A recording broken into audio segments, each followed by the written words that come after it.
मेरी पहचान खतरे में आ गई, मेरे नौजवानों का मुस्तकबिल खतरे में आ गया, मेरा हिजाब उसको खतरा बना दिया गया, मेरा हलाल गोश्त मुल्क के लिए खतरा बना दिया गया, मेरी मस्जिद से अज़ान को खतरा बना दिया गया।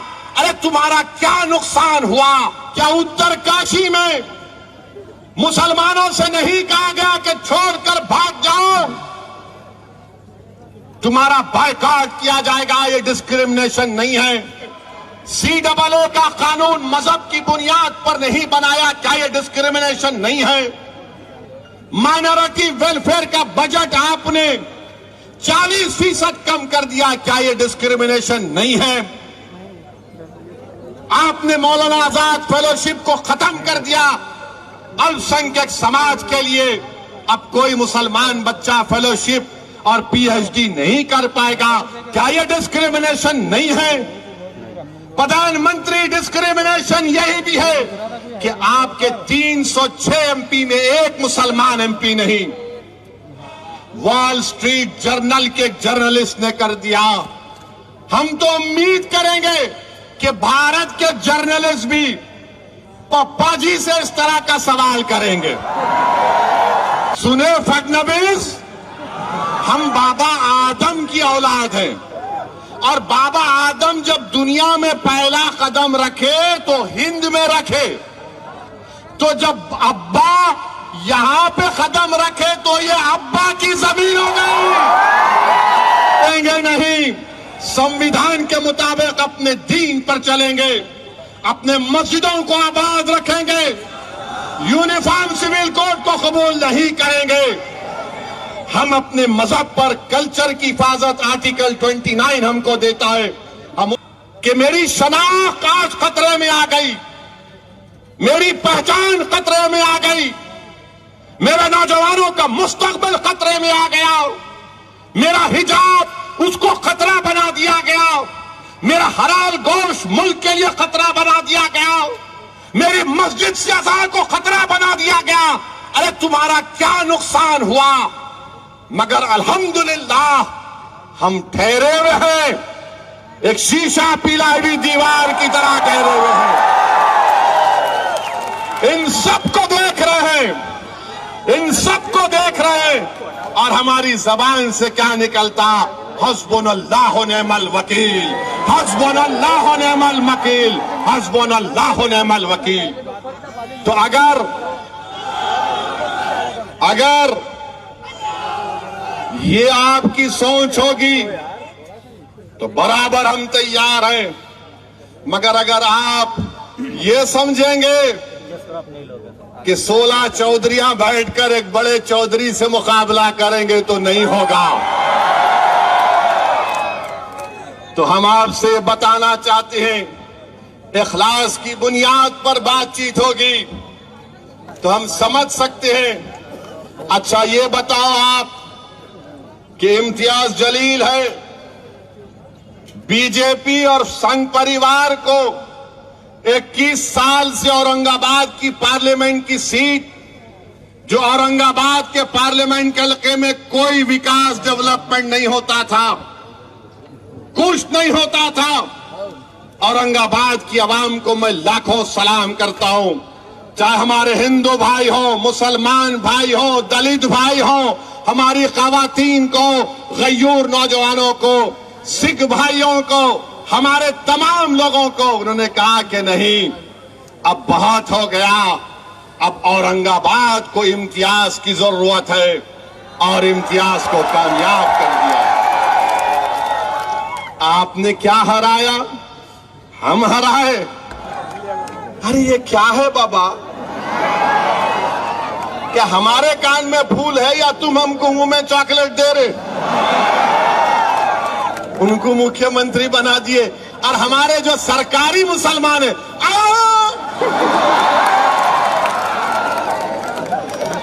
ये सरकारी अरे नहीं भाई, ये उन्हें नहीं तो इन्हें।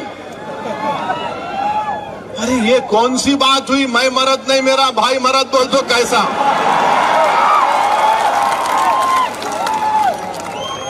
अरे आप बताओ, ये सेकुलरिज्म है? मैं यही तो पूछ रहा हूं, मगर पवार साहब नहीं मानेंगे मेरी बात को, बोलेंगे नहीं ये भड़काऊ भाषण देता है। अच्छा वो हो गया। अभी इम्तियाज साहब अपने भाषण में बोले कि सुबह 6 बजे अजीत पवार और देवेंद्र फडणवीस अचानक निकाह कर लिए। अच्छा निकाह करे करे शरद पवार साहिब को नहीं मालूम भतीजा निकाह कर लिया, वलीमा नहीं हुआ, हुकूमत खत्म हो गई। वलीमा मालूम ना मालूम, अब ज्यादा नहीं बोलना, नहीं तो लोग बोलेंगे इन्हें उधर लेके जा रहे। आपको मालूम पिछले साल 2021-22 में पूरे मुल्क में 1,80,000 मुस्लिम बच्चे हायर एजुकेशन से निकल गए, उसका 10% महाराष्ट्र का ताल्लुक है। इस पे कोई बात नहीं करेगा। मेरे अजीज दोस्तों और बुजुर्गों, अब महाराष्ट्र में यहां पर 2 in 1 की सरकार है। 2 in 1 है, शिंदे फडणवीस। पहले 3 in 1 था, पहले शरद पवार, राहुल गांधी और उद्धव ठाकरे। 3 in 1, अब 2 in 1। अब ये 2 in 1 की सरकार ने अपने दौरे इख्तिदार में 50 हेट रैलीज करवाए, 50 हेट रैलीज करवाए। लव जिहाद हो रहा, लव जिहाद हो रहा। फडणवीस साहब मैं चैलेंज कर रहा हूं आपको, आप बोलेंगे, आप ये रिकॉर्ड पेश कर दो, अगर दोबारा बोलेंगे तो यहां आना पड़ेगा। आप रिकॉर्ड पेश कर दो कि कितने लव जिहाद हुए हैं। और फडणवीस साहब मैं तुमको चैलेंज कर रहा हूं, तुमको, शिंदे को, आरएसएस के भगवत को, तुम हमको ये बता दो कि लव जिहाद का डेफिनेशन क्या है। किसको लव जिहाद बोलते बताओ, डिफाइन करो। तुम नहीं कर सकते। कि नरेंद्र मोदी ने पहली प्रेस कॉन्फ्रेंस 9 साल में मीडिया के सामने आकर की। 9 साल में कोई मीडिया उनसे सवाल नहीं कर सकता था, कोई मीडिया के लोग नहीं। हाँ, वो एक सेलेक्टेड मीडिया का ग्रुप है। जैसा एक इंटरव्यू लेने वाले पूछा, मोदी जी आपको आम पसंद है? काटने के पसंद है या चूसने के पसंद है? अबे क्या तो अभी भी इतना बुढ़ा हो के दूध निप्पल से पीता? फिर एक रिपोर्टर पूछे, आप अपने जेब में बटुआ रखते, कहीं को तेरे को धिंगाना होना, समझ नहीं। मगर वहां की एक रिपोर्टर ने, वॉल स्ट्रीट जर्नल के एक रिपोर्टर ने भारत के वजीर आजम से जो सवाल किया, देश के प्रधानमंत्री, मुझे बड़ी तकलीफ हुई, बड़ी पीड़ा हुई कि इस तरह से आपसे सवाल किया गया कि आप 9 साल से भारत के वजीर आजम प्रधानमंत्री हैं, 300 MP आपके पास हैं, और आपसे सवाल करने वाला ये सवाल करता है कि क्या आप भारत के मुसलमानों के लिए उनकी तकलीफ को दूर करने के लिए आप क्या काम करेंगे, और फ्रीडम ऑफ एक्सप्रेशन के लिए आप क्या करेंगे। देश के प्रधानमंत्री, मैं खुश होता अगर आपसे सवाल होता कि आप उस देश से आते हैं जहां पर 50% आबादी भारत की 28 साल के नौजवानों पर मुश्तमिल है। मैं खुश होता इस बात से कि अगर रिपोर्टर आपसे सवाल करती कि बताइए मेक इन इंडिया में आपने क्या क्या बनाया।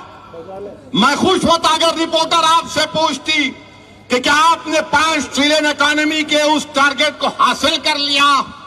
मैं खुश होता अगर उस फॉरेन रिपोर्टर आपसे बोलती कि भारत में इन्फ्लेशन कम करने के लिए आपने क्या किया। मैं खुश होता अगर रिपोर्टर आपसे पूछती कि पूरी दुनिया में सबसे ज्यादा बेरोजगार अगर नौजवान है तो भारत में उसकी बेरोजगारी के लिए आप क्या किए। मगर उस रिपोर्टर ने 9 साल के वजीर आजम 300 एमपी रखने वाले वजीर आजम से पूछा, मुसलमानों की तकलीफ को दूर करने के लिए आप क्या कर रहे हैं, फ्रीडम ऑफ एक्सप्रेशन के लिए क्या कर रहे हैं। तो हमारे वजीर आजम ने कह दिया कि हमारे डीएनए में डेमोक्रेसी है, डिस्क्रिमिनेशन नहीं है। प्रधानमंत्री सच्चाई को मैं अब बयान कर रहा हूं।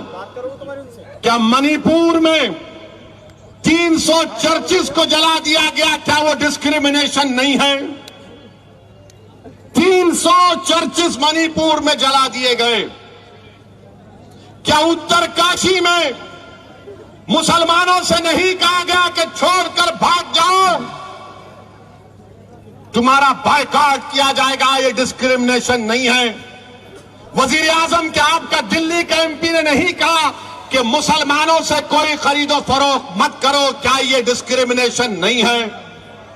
वजीर आजम क्या आपने CAA का कानून मजहब की बुनियाद पर नहीं बनाया, क्या ये डिस्क्रिमिनेशन नहीं है? माइनॉरिटी वेलफेयर का बजट आपने 40% कम कर दिया, क्या ये डिस्क्रिमिनेशन नहीं है? आपने मौलाना आजाद फेलोशिप को खत्म कर दिया अल्पसंख्यक समाज के लिए। अब कोई मुसलमान बच्चा फेलोशिप और PhD नहीं कर पाएगा, क्या ये डिस्क्रिमिनेशन नहीं है? प्रधानमंत्री डिस्क्रिमिनेशन यही भी है कि आपके 306 एमपी में एक मुसलमान एमपी नहीं। डिस्क्रिमिनेशन यह भी है कि आपके पास एक मुस्लिम मिनिस्टर नहीं।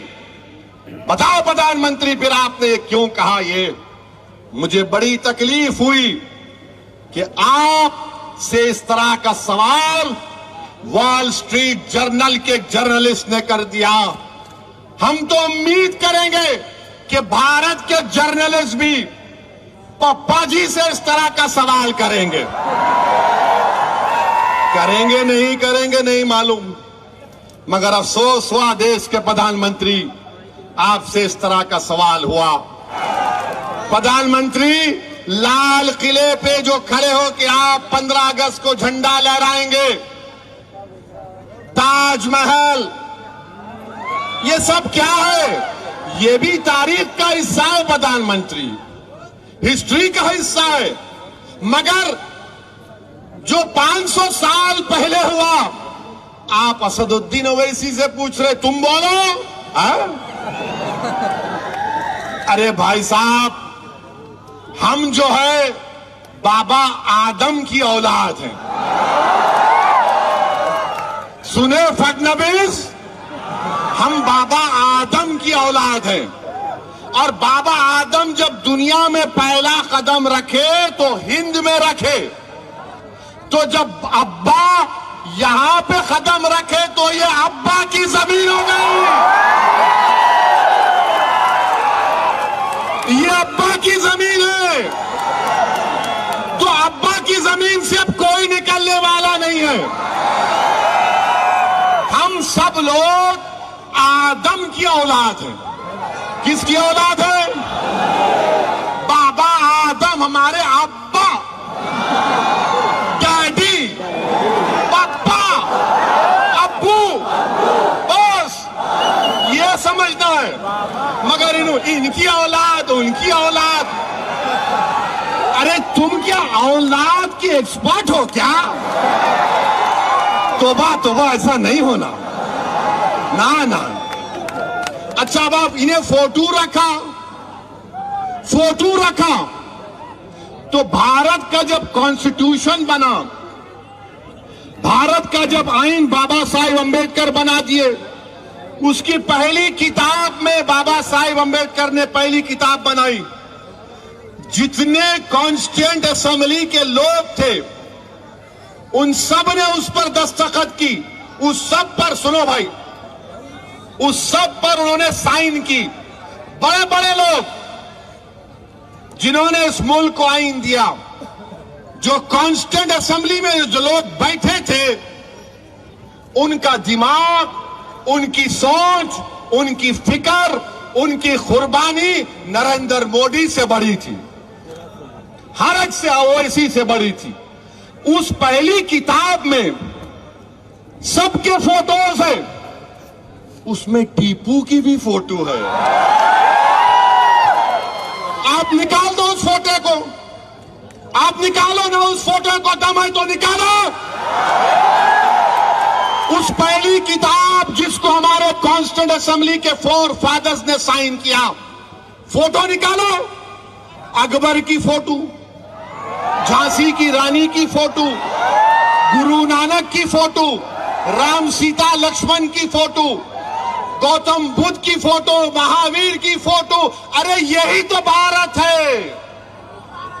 मगर इनको 1000 साल में इनको विजयनगरा याद नहीं आता, चोलास याद नहीं आते।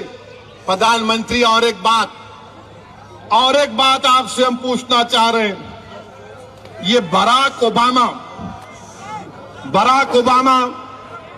जानते? बराक ओबामा को अमेरिका के प्रेसिडेंट थे, उन्होंने दिल्ली को आए थे। हमारे प्राइम मिनिस्टर उनको अपनी हाथ से बड़ा नजाकत से चाय डाल के पिलाए थे, चाय डाल के पिलाए थे। उन्होंने अपने इंटरव्यू में बोल दिए कि भारत में मुसलमानों पर जुल्म हो रहा है। और नरेंद्र मोदी क्या बोले थे उनके बारे में कि बराक, ऐसा ही कहा था, वीडियो देखो। मैं और बराक कैसी गुफ्तगू कर, तू तड़क की बात करते। प्रधानमंत्री जब तू तड़क की बात कर रहे तो ये बराक ओबामा इस तरह की बात क्यों कर दिए?